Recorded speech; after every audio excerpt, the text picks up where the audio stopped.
Bonjour à tous. Alors qu'Airbus Group a annoncé une année 2014 record en termes de commandes et de livraison et que l'année 2015 se profile plutôt de façon réjouissante, où en est-on sur le front de l'emploi? Depuis l'annonce fin 2013 par le patron d'Airbus Group, Tom Enders, de 5800 suppressions de postes en Europe. Et bien sûr, le plateau pour en parler, comme la semaine dernière, et je les remercie d'être restés avec moi, Michel Mollezin, CGT Airbus Defence and Space ex-Atrium, Robert Hamad, à vos côtés, CGT Sogeti High-Tech, sous-traitant d'Airbus, et Philippe Fernin, CGT Airbus. Michel Mollezin, quand même, la bonne nouvelle pour vous, c'est le programme Ariane 6 qui est verrouillé, confirmé depuis la fin de l'année 2014. C'est une excellente nouvelle en termes d'activité et d'emploi. Tout à fait, c'est une très bonne nouvelle sur le court terme en tout cas, puisque en effet on sauve le programme Ariane qui est stratégique pour l'Europe. Et donc là on ne peut que s'en féliciter. Là où on a des réserves et des fortes réserves. Quand vous dites sur le court terme, pourquoi ? C'est que justement, là, on est en train de travailler sur des technologies qui existent déjà, c'est-à-dire qu'on recycle des technologies qu'on connaît, des moteurs déjà en développement, et que donc on ne se projette pas, certainement pas, sur les lanceurs qui risquent d'émerger. Ça veut dire quoi? Qu'il n'y aura pas d'embauche pour Ariane 6, pour ces programmes Ariane 6? Alors oui, globalement, aujourd'hui, de toute façon, Ariane 6 sauve les emplois qui aujourd'hui étaient en difficulté dans les bureaux d'études qui travaillaient sur Ariane 5 et qui auraient pu travailler sur Ariane 5ME, mais qui d'ailleurs est abandonné au passage.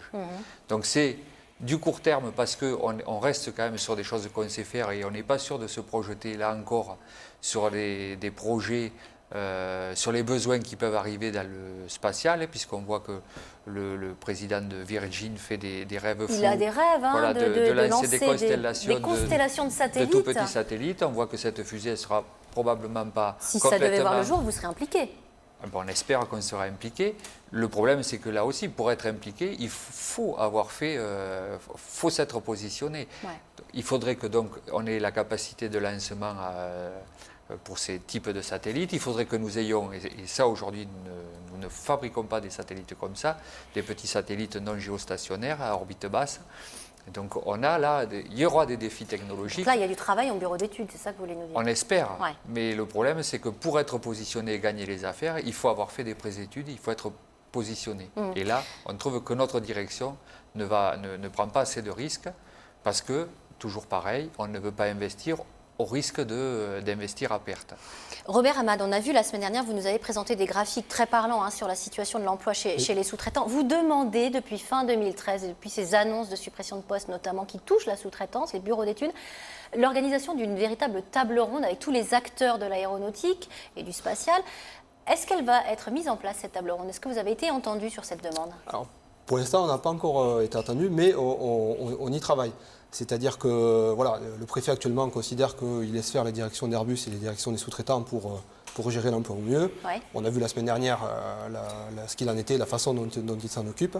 Et donc nous, on pense que de toute façon, ce problème-là, il ne faut pas le laisser à Franck à ces sociétés-là. Je prends par exemple l'exemple de Sogeti High-Tech, qui a été condamné par la justice parce qu'il traitait mal ses salariés à temps partiel. Eh bien, malgré sa condamnation, il refuse d'appliquer la décision de justice. Donc, évidemment, ces directions-là, elles ne vont pas gérer, elles ne vont pas s'occuper des salariés comme elles doivent.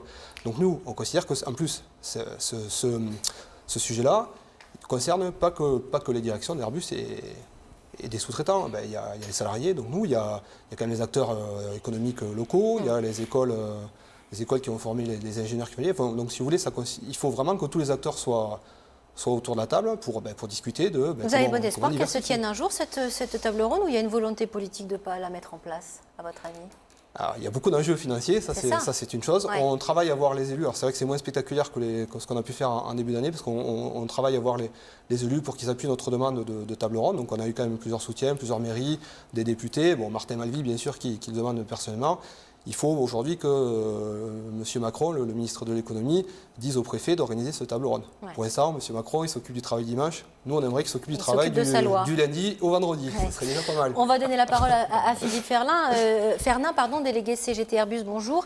Moi, je voudrais qu'on parle, puisqu'on l'a compris, il n'y a pas de nouveaux programmes dans les tiroirs d'Airbus. Pour autant, il y a quand même une remotorisation de toute la famille A320, la 320 Neo. Il y a un nouveau Beluga qui va arriver. Est-ce qu'il y a de quoi quand même être satisfait et redonner un petit peu de baume au cœur aux gens et de rebooster un peu l'emploi dans cette direction? Il y a eu des annonces en fin d'année 2014 qui ont été faites par Airbus et donc la CGT les reçoit favorablement. Ouais. Le lancement du 330 Neo par exemple ou le lancement du nouveau Beluga. Bon, ceci dit, il faut quand même y apporter un petit bémol puisque Vous dites que c'est un programme modéré à minima. Le programme Beluga, par exemple, était dimensionné au départ 1,5 milliard d'euros. Celui qui a été lancé et annoncé fin d'année, c'est 500 millions d'euros. Donc il faut quand même garder la mesure de ceci. Et ça concerne quel service ça concerne, globalement, ça concerne l'engineering, le domaine des études à Airbus. Or, sur les 2 prochaines années, ce qui est sûr, c'est que la charge de l'engineering va baisser de 20 à 30%, qu'il y ait New Beluga ou pas New Beluga. Donc ça, c'est ça qui nous inquiète et c'est ça qui va gréver l'emploi. C'est ça qui va geler les embauches à Airbus en 2015, en tout cas dans la partie engineering. C'est ça qui va impacter fortement les contrats avec les sociétés de sous-traitance qui vont en payer les premiers, qui vont en faire les frais les premiers. On parle même, voire de la remotorisation de la 380, mais là c'est pareil, ça va impacter une petite partie du groupe. Ouais. Enfin, disons que pour l'instant, la remotorisation du 380, c'est à l'étude, c'est dans les cartons, il n'y a rien qui a été annoncé sur ce sujet. Ce qui est à l'étude et dans les cartons, mais sur lequel vous auriez aimé miser beaucoup, c'est le 90 places d'ATR. Mais ça, Fabrice Bréchy ne veut pas en entendre parler, c'est pas une priorité pour l'instant, c'est pareil, ils y réfléchissent, mais ils ne veulent pas en entendre parler pour le moment, mais c'est vrai que c'est un projet qui est... Vous savez pour quelle raison? Qu'est-ce qu'on répond? Non, j'ai pas d'éléments là-dessus. Mais bon, la CGT, on pousse pour cet avion, parce qu'on sait que ça sera conséquent au niveau études, et on sait qu'il y a un marché. C'est pas nouveau en plus, je veux dire, ça fait des mois qu'on entend parler de ce projet. Oui, mais bon, voilà, on se heurte au fait, encore une fois, qu'Airbus s'est tourné vers la finance, c'est la rétribution de ses actionnaires, et donc ce qui les intéresse en premier, c'est de fabriquer les avions qui sont déjà designés, à raison de 600 ou 700 par an, et d'engranger des bénéfices là-dessus. Parce qu'il est clair, et il faut l'expliquer, qu'une remotorisation de tout un programme comme on est en train de le faire sur la famille A320, A330, c'est moins risqué en termes de coûts que de lancer un tout nouveau programme. Exactement. Moi, j'aimerais savoir l'un et l'autre, Michel Molezin, Romain Hamad, vous vous êtes beaucoup mobilisés depuis 2014. On vous a beaucoup suivi depuis ces annonces de suppression de postes. Qu'entendez-vous faire, puisqu'on a vu, ça continue, notamment dans les bureaux d'études? Est-ce qu'il y a de nouvelles actions? Qu'est-ce qui est prévu au cours des prochaines semaines, des prochains mois? Donc nous, on a vu que nos mobilisations avaient payé puisque d'une part, le plan social a été fortement diminué en nombre de suppressions d'emplois. Vous pensez que c'est la conséquence directe des mobilisations? Ça, c'était direct. Vous avez été entendu, donc? En partie. Ouais. Malheureusement, ils ont quand même maintenu. Et bon, aujourd'hui, on se félicite qu'on soit dans un plan d'embauche. Par contre, je vous disais qu'il était dans les cartons un plan de compétitivité qui pourrait amener à augmenter le temps de travail sans contrepartie ou à des modérations salariales. Là, c'est sûr que la CGT s'y opposera fermement et essaiera de mobiliser les salariés pour que nous n'acceptions pas de dégradation dans un secteur qui ne connaît pas la crise, qui au contraire est en croissance et devrait donner l'exemple. Un groupe comme Airbus, qui a une trésorerie extraordinaire, un carnet de commandes extraordinaire, devrait être un exemple. Devrait être un exemple de dynamisme de ce qui devrait être, quand on parle des crédits impôts, compétitivité, etc. Nous, on devrait donner l'exemple et créer de l'emploi, et maintenir la R&D à un haut niveau. Robert Hamad. Alors nous, la mobilisation, elle a surtout permis à ce que justement ce plan social déguisé sous-traité par Airbus soit connu. Soit connu des salariés. Voilà, quand on a démarré l'année dernière, c'était totalement nié par la direction. Aujourd'hui, la direction, elle ne nie plus ce qui est en train de se passer. Mais je crois que Michel a tout à fait raison, c'est quand même un secteur qui marche le mieux en France, qui a un carnet de commandes plein pour 10 ans, qui prend massivement de l'argent public, quand même nos impôts. Ça devrait au moins servir quand même à sauver les emplois, au moins accompagner. Si Airbus veut se diversifier parce que ses besoins sont en production, très bien. Mais par contre, tout cela, il faut l'organiser. Ça n'impacte sur toute la région, il faut le faire.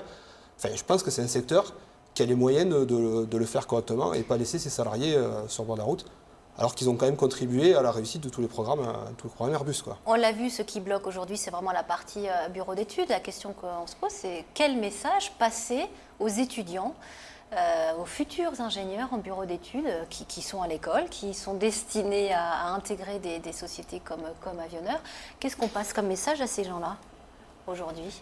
Eh bien, suivez nos actions. Qui suivent l'actualité quand même. Hein. Suivez l'actualité parce qu'effectivement, ça a un impact donc, sur les écoles d'ingénieurs. Aujourd'hui, les ingénieurs, comme en plus, maintenant on a les cursus universitaires, et dans les écoles, il y a un stage de fin d'année à l'étranger, ben, en fait, les étudiants, ils partent à l'étranger. Et ils y restent? Et bien souvent, ils y restent. Donc on est en train de mettre en place en fait, un système où ceux qui perdent leur emploi vont avoir le choix entre rester directement au chômage à Toulouse ou bien refaire leur vie ailleurs en France.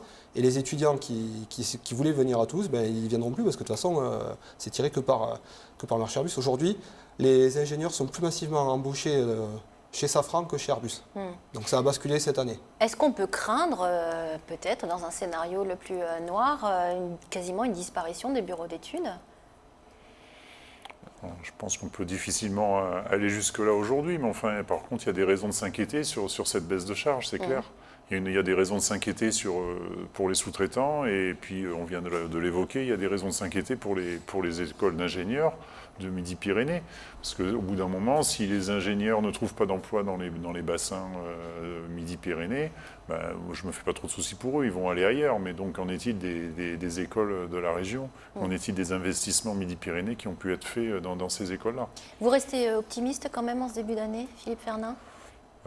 Oui, sur le front de l'emploi, j'entends. Hein, on sur reste le front de l'emploi, parce qu'on l'a dit, 9 ans de carnet de commandes, c'est quand même. Si vous voulez, nous, au niveau enfin, pour parler d'Airbus, il y a quand même eu des annonces de nouveaux programmes qui sont arrivés en fin d'année. Vous m'auriez posé la question il y a un an, j'étais plus pessimiste. Il y a quand même eu des nouveaux programmes qui ont été annoncés. Bon, est-ce que c'est grâce à notre action? Peut-être. En tout cas, moi je veux rester optimiste à force de marteler cette idée qu'il faut absolument développer la R&D pour garantir l'emploi en Midi-Pyrénées, pour garantir de l'emploi à nos sous-traitants. On sait qu'il y a des projets et des beaux projets qui sont à l'étude et dans les cartons d'Airbus. On a évoqué les 90 places, le 90 places d'ATR, le 380 Neo. On sait que tous ces projets sont dans les cartons. Bon, je pense qu'un jour ou l'autre, j'espère que ça verra le jour. Michel Mollezin et Robert Hamad, un tout dernier mot de conclusion? On a envie d'être optimiste. Hein. Nous, on a réussi Rosetta. Faut se rappeler de ce que c'est un investissement de 20 ans. Donc voilà, nous, on a envie de se projeter pour être optimiste et pour faire attention à la concurrence qui ne tardera pas à émerger. Qui existe. Et si on veut rester... Dans le privé spatial, d'ailleurs. Voilà. Donc il faut vraiment qu'on se projette à plus long terme que le retour sur investissement à quelques mois ou à un dernier mot, Robert Hamad, et on coupera là-dessus. On est forcément optimiste, sinon on ne se battrait pas au quotidien aux côtés des salariés. Le problème, il est global, on le voit bien, et ça ne devrait même pas être à nous, simples citoyens, j'allais dire, on n'est qu'un acteur. Normalement, tous les acteurs doivent maintenant discuter de ce que va être l'aéronautique à Toulouse dans les prochaines années. Merci en tous les cas, messieurs, d'avoir participé à ces deux émissions. Merci à vous de nous avoir suivis. À bientôt sur TLT.